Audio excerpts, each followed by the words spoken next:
ఎన్టీఆర్కి భారతరత్న కోసం పోరాడతాం, ఇది చంద్రబాబు గారు చేసినటువంటి ప్రకటన.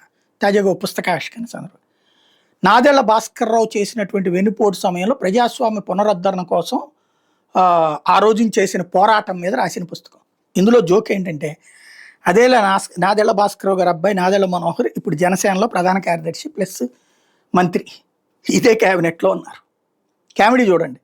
నాదెళ్ల భాస్కర్ రావు ప్రజాస్వామ్య ద్రోహి, ఆయన ఎన్టీఆర్ని వెన్నుపోటు పొడిచారు కాబట్టి అది ప్రజాస్వామ్య పోరాటం అని చెప్పారు. ఆయన కొడుక్కి ఇక్కడ అదే మంత్రివర్గంలో ఉండగా జరిగిన మీటింగ్, ఇది ఒక ఆస్పెక్ట్. రెండవది, నాదెళ్ల భాస్కర్ రావు ఓ 50 మంది ఎమ్మెల్యేలు పట్టుకెళ్ళి ప్రజాస్వామ్యాన్ని ముంచిపోయారు.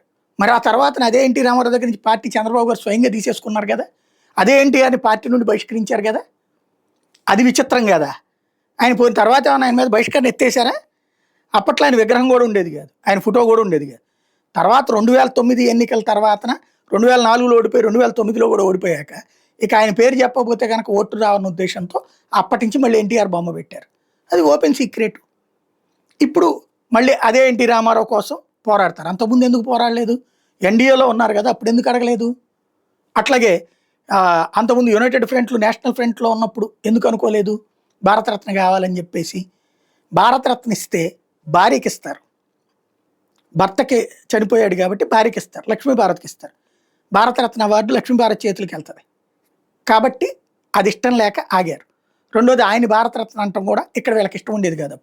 ఇప్పుడు పోరాడుతూ ఉన్నారు. ఎవరి మీద పోరాడాలా? చంద్రబాబు గారు వెళ్ళి అడిగితే సరిపోతుంది కదా, కేంద్రంలో ఏమి వేరే ప్రభుత్వం కాదు కదా ఉంది, అక్కడ అడిగితే సరిపోతుంది కదా.